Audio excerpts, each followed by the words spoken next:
దేవుని నామానికి స్తోత్రం కలుగునుగాక. ఎలోహిం టీవీ ప్రేక్షకులందరికీ నా హృదయపూర్వక వందనాలు చెల్లించుకుంటున్నాను. ఇదే నా వాక్య భాగాన్ని మనము ధ్యానం చేసుకుందాం. పరమగీతములు 1వ అధ్యాయము 15వ వచనాన్ని మనం జ్ఞాపకం చేసుకుందాం.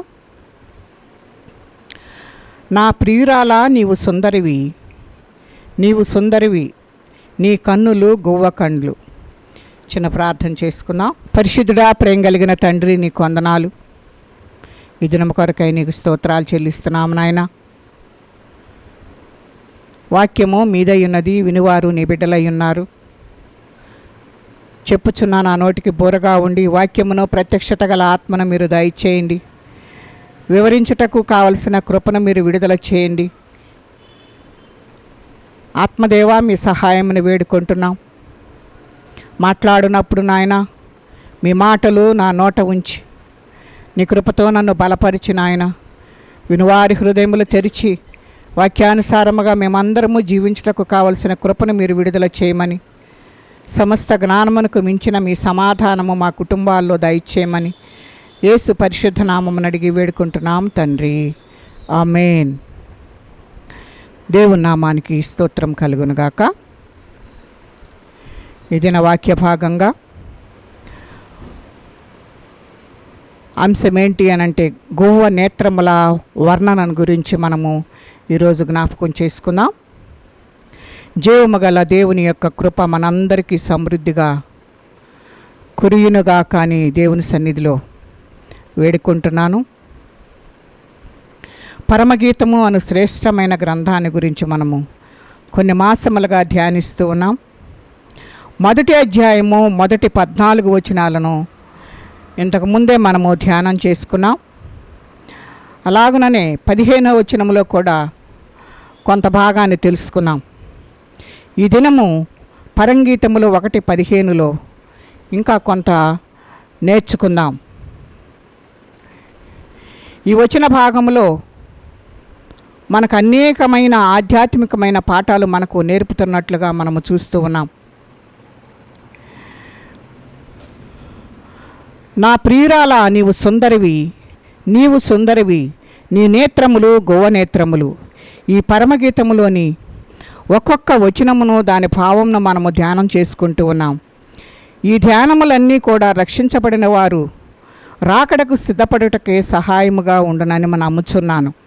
మనందరము కూడా ముసుగులేని ముఖముతో ప్రభు యొక్క మహిమను అద్దము వలె ప్రతిబింబ చేయుచు మహిమ నుండి అధిక మహిమలోనికి మనము వెళ్ళటానికి దేవుడు సహాయం చేయటానికి మనకు ఇష్టపడుతూ ఉన్నాడు. కనుక ప్రభువుకు ఆత్మచేత ఆ పోలికలోనే మనము మార్చబడుచున్నాము అని చెప్పేసి 2వ కొరింథీ పత్రిక 3:18లో వ్రాయబడిన ప్రకారంగా మనము ఈ వచన భాగములో ప్రియుడైన యేసుక్రీస్తు తన ప్రియురాలైన సంఘము యొక్క నేత్రములను వర్ణించుచున్నట్లుగా కనపడుతూ ఉంది.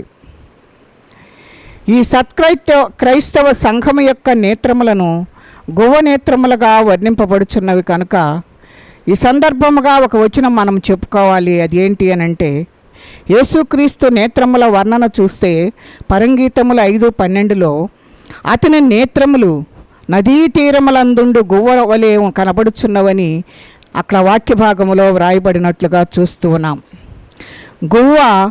గువ్వ నేత్రములు, దాని గురించి మనం వివరంగా తెలుసుకుందాం. నా ప్రాణప్రియుని నేత్రములే గువ్వల వలె నుండగా ఆయన పెండ్లి కుమార్తె నేత్రములు ఆ గువ్వ నేత్రములే. కనుక ఆయన నేత్రములే గువ్వలు, కనుక ఆయన సంఘ నేత్రములు గువ్వ నేత్రములుగా మనకు కనబడుచున్నట్లుగా మనము చూస్తూ ఉన్నాం. మొదట క్రీస్తే దివ్య స్వభావమును, ఇలాంటి నేత్రములు కలిగిన ఆ దివ్య స్వభావము మరి క్రీస్తు కలిగి ఉన్నందున ఆయన సంఘమునకు ఆ దివ్య లక్షణములన్నీ కూడా స్వాస్థ్యముగా వస్తాయి. ఎప్పుడు అనంటే ఆయన ఏ రీతిగా జీవించాడో, ఆయన కన్నులు ఎలాగున్నాయో ఆ రీతిగా మన కన్నులు కూడా ఉండినట్లయితే అది స్వాస్థ్యముగా మనము పొందుకోగలుగుతాం. పెండ్లి కుమార్తె సంఘమే గువ్వ అయినప్పుడు ఆమె నేత్రములు కూడా గువ్వ నేత్రములుగా ఉండును. అలాగే గువ్వలోని లక్షణములు సంఘములో ఉండాలని దేవుడు ఎంతగానో కోరుకుంటూ ఉన్నాడు. కనుక గువ్వలోని లక్షణాలను మనము జ్ఞాపకం చేసుకుంటే సాధువైనదిగా కనబడుతూ ఉంది, మృదువైనదిగా కనబడుతూ ఉంది. కనుక మొట్టమొదటిగా ఉన్న ఆ భాగాన్ని మనము జ్ఞాపకం చేసుకుంటే సాధువైనది అనే దాని గురించి మనము ఈరోజు ధ్యానం చేసుకున్నాం. గువ్వ నేత్రములు జాలి నమ్రత కలిగినట్లుగా మనకు వాక్య భాగంలో మనకు కనబడుతూ ఉంది. అందుకనే పాముల వలె వివేకులను పావురము వలె నిష్కపటులనై ఉండుడని ప్రభువు సెలవిచ్చినట్లుగా మత్తయి సువార్త 10వ అధ్యాయము 14వ వచనంలో వ్రాయబడి ఉంది. అలాగే క్రీస్తు బిడ్డలు నిష్కపటులుగా ఉండవలని దేవుడు ఎంతగానో కోరుకుంటున్నాడు. అలాగున గనుక నువ్వు జీవించినట్లయితే అప్పుడు నీ నేత్రములు గువ్వ నేత్రములని ప్రభువు మెచ్చుకొనుటకు ఆధారముగా ఉంటుంది. కనుక ఆయన వారిని చూచి ఆయన కనికరపడినట్లుగా మనం చూస్తూ ఉన్నాం. ఆయన కండ్లు కనికరమ గలవిగా మనకు కనబడుతూ ఉన్నాయి. కనుకనే అక్కడ అంటున్నాడు కదా, ఆయన వారిని చూచి కనికరపడెను, జాలిపడెను అని మత్తయి సువార్త 14:14లో వ్రాయబడిన ప్రకారంగా ప్రభువు ఆమెను చూచి ఆమె యందు కనికరపడి అని లూకాసు సువార్త 7వ అధ్యాయము 14వ వచనంలో వ్రాయబడినట్లుగా మనం చూస్తూ ఉన్నాం. కాబట్టి యేసు కనికరపడి వాని కన్నులు ముట్టి అని మత్తయి సువార్త 20వ అధ్యాయము 13వ వచనములో వ్రాయబడి ఉన్నట్లుగా మనం చూస్తూ ఉన్నాం. ఆయన కన్నులు కనికరమ కలిగినవి కనుక ఆయన మన యందు కనికరపడుతున్నట్లుగా మనకు కనబడుతూ ఉంది.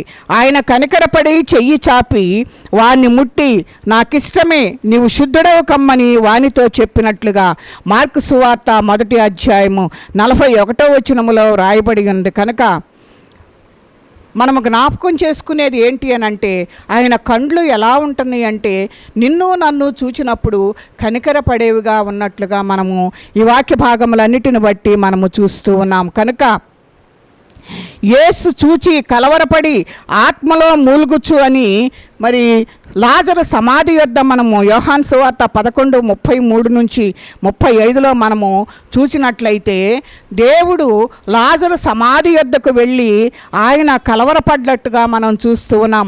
ఆత్మలో మూలుగుచున్నట్లుగా చూస్తూ ఉన్నాం.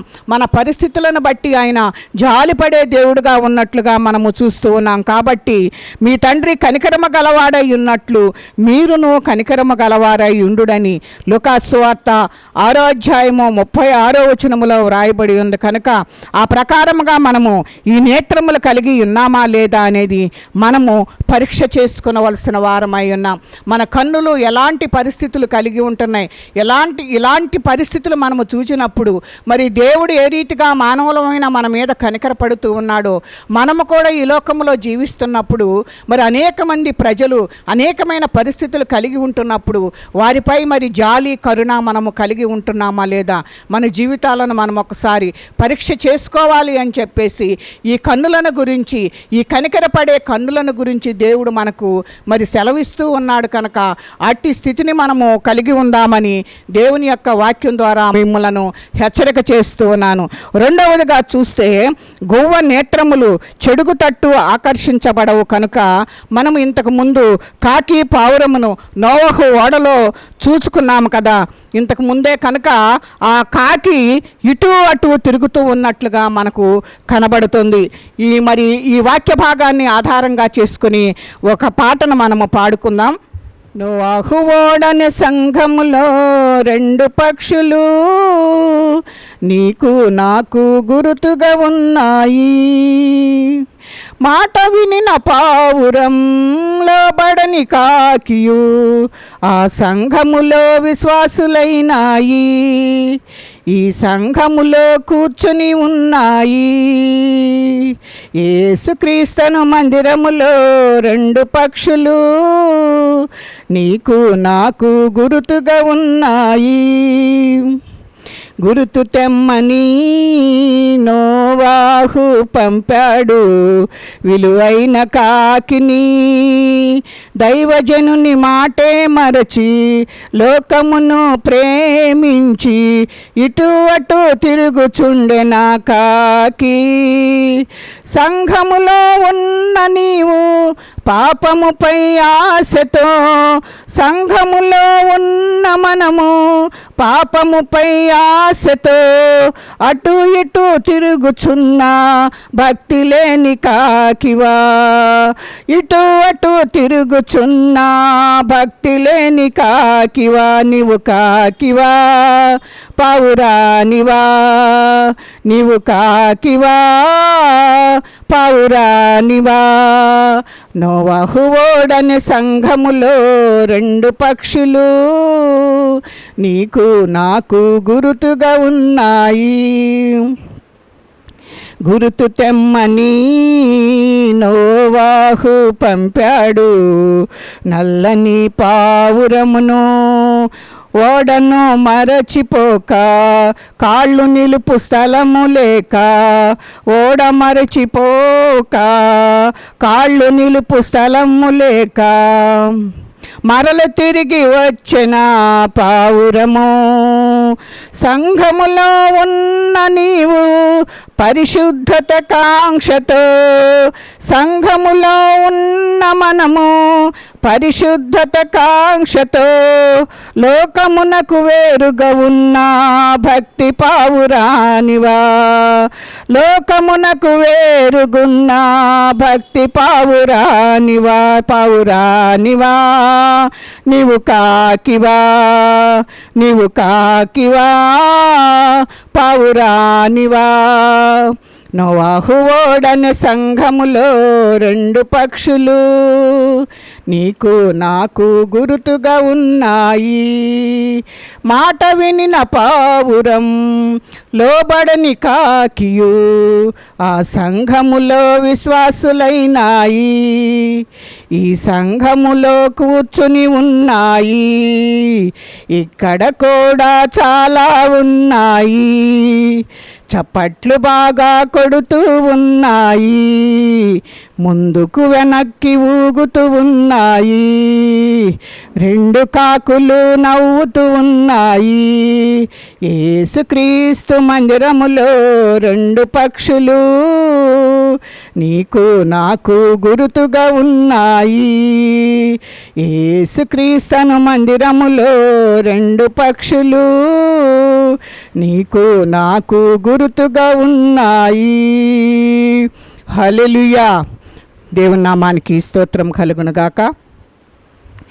ఈ కాకిని మనము జ్ఞాపకం చేసుకుంటే అటు ఇటు తిరుగుతున్నట్లుగా మనం ఇక్కడ చూస్తూ ఉన్నాం.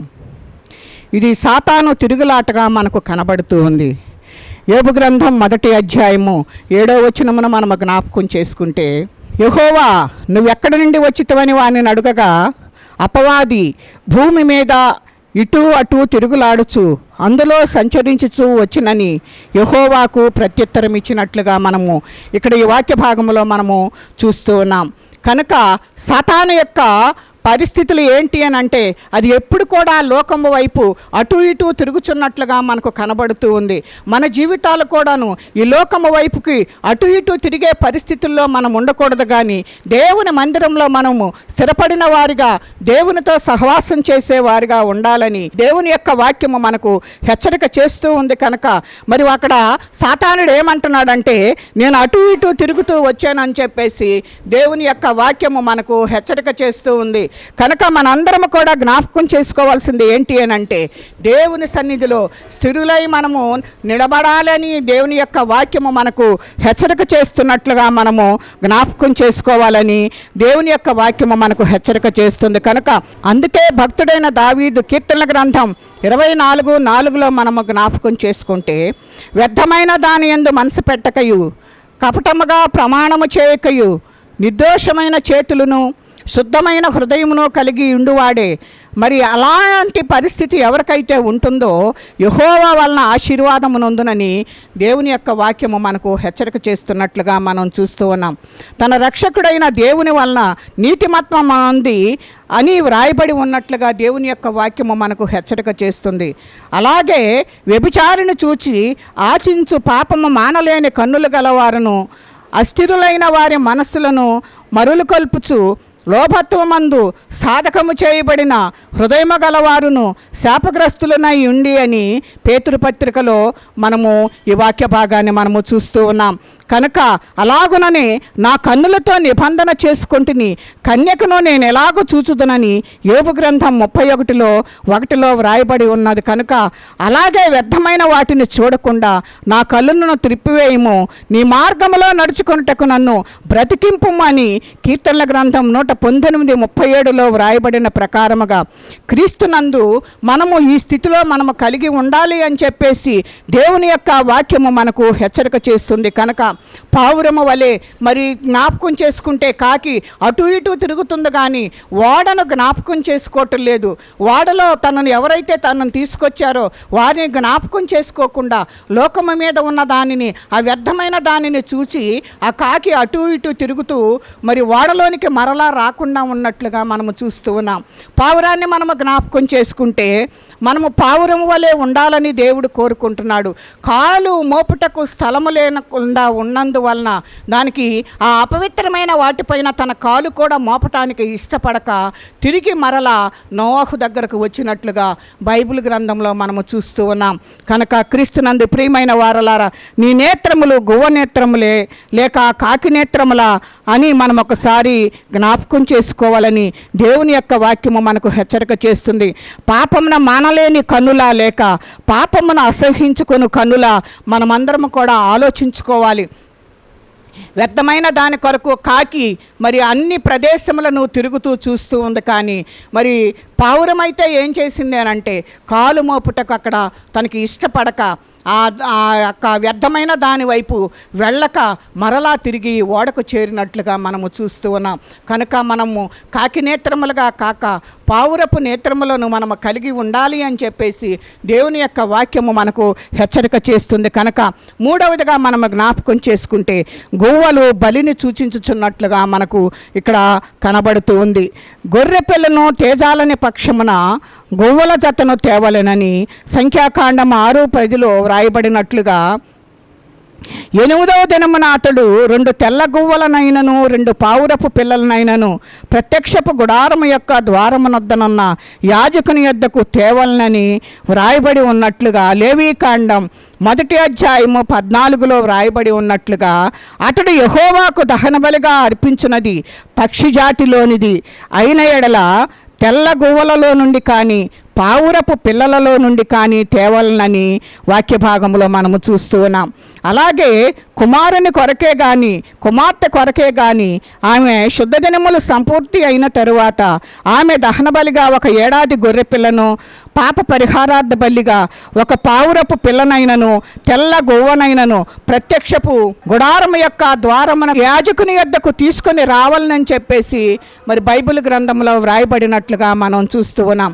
అలాగే యేసు ప్రభువుని విషయంలో శుద్ధి చేసుకున్న దినములు గడిచినప్పుడు ప్రతి తొలిచూలు మగపిల్లను ప్రభువునకు ప్రతిష్ఠిత చేయబడవలనని ప్రభువు ధర్మశాస్త్రమునందు వ్రాయబడినట్లు ఆయనను ప్రభువుకు ప్రతిష్ఠించుటకును ప్రభువు ధర్మశాస్త్రమందు చెప్పబడినట్లు గువ్వల జతనైనను 2 పావురపు పిల్లలనైనను బలిగా సమర్పించుటకును వారు ఆయనను యెరూషలేమునకు తీసుకొని పోయిరి అని లూకాసు వార్త 2:24 వ్రాయబడి ఉంది. కనుక అలాగుననే పావురములు గువ్వలు బలి జీవితాన్ని సూచిస్తూ ఉండగా క్రీస్తు బిడ్డలమైన మనము బలి జీవితముల గలవారుగా విరిగి నలిగిన హృదయము గలవారుగా ఉండాలి అని దేవుడు మనల్ని ఎంతగానో కోరుకుంటున్నాడు.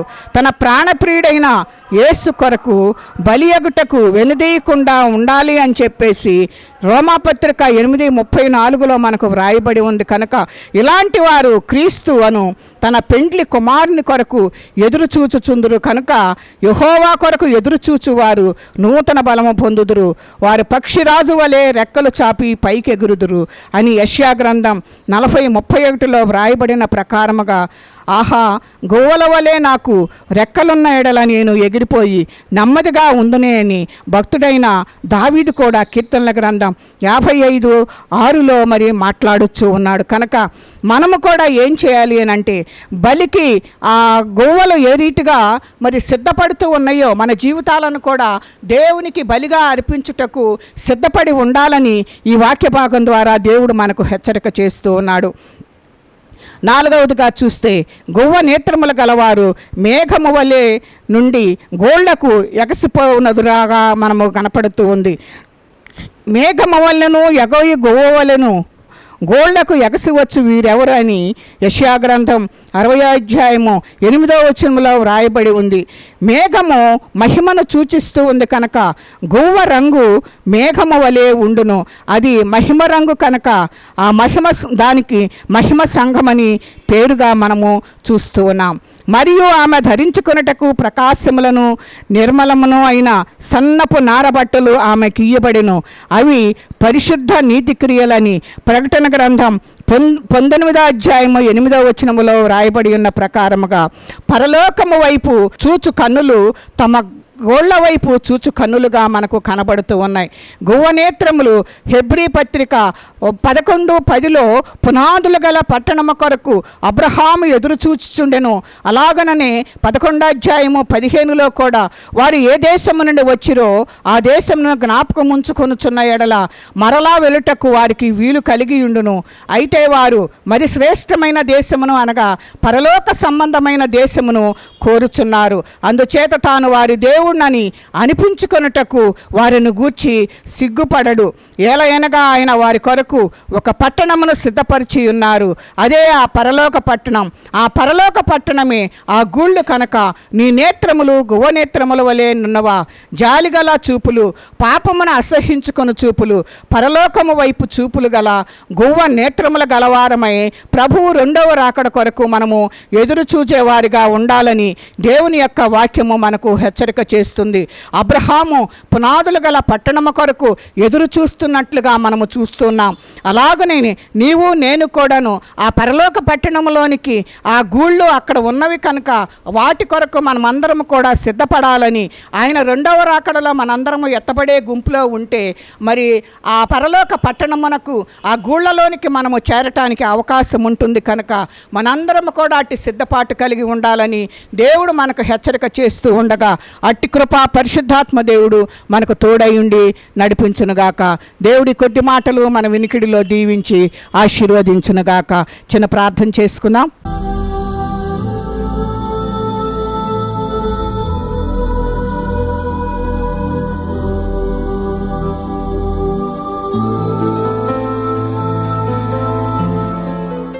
పరిశుద్ధుడా, ప్రేమ కలిగిన తండ్రి, నీకు వందనాలు.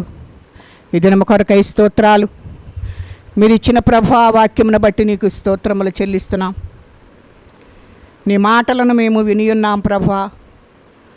గువ్వ నేత్రములను దాని వర్ణనను ప్రభా మేము జ్ఞాపకం చేసుకున్నాం. అవి ఏ రీతిగా నాయన బలికి సిద్ధపడి ఉంటున్నావో, ఈ లోకములో ఉన్న వ్యర్థమైన వాటిని ఎలాగున అసహించుకుంటున్నావో, పరలోకముందున్న గుళ్ళ వైపు ఎలాగున ఎదురు చూస్తూ ఉన్నావో, మేము కూడా అట్టి స్థితి కలిగి ఉండుటకు మా నేత్రములను తెరవండి. గువ్వ నేత్రముల వలె మా నేత్రములను చేయండి ప్రభా. నీ రాకడ కొరకు సిద్ధపడే నాయన కృపను మా అందరికీ దయచేయండి అయ్యా. మీరు వచ్చినప్పుడు ఎత్తబడే గుంపులో మేమందరము ఉండునట్లు సహాయము దయచేయండి. అబ్రహాము ఎదురు చూచినట్లుగా నాయన మేము నా తండ్రి ఆ పరలోక పట్టణము కొరకు మేము ఎదురు చూచినట్లు మమ్మల్ని అందరినీ సిద్ధపరచమని, సమస్త జ్ఞానమునకు మించిన మీ సమాధానము మాకు దయచేసి ఆ గువ్వ నేత్రములతో నాయన నిన్ను చూచువారుగా సహాయము దయచేయమని యేసు పరిశుద్ధ నామమును అడిగి వేడుకుంటున్నాము తండ్రి. ఆమేన్.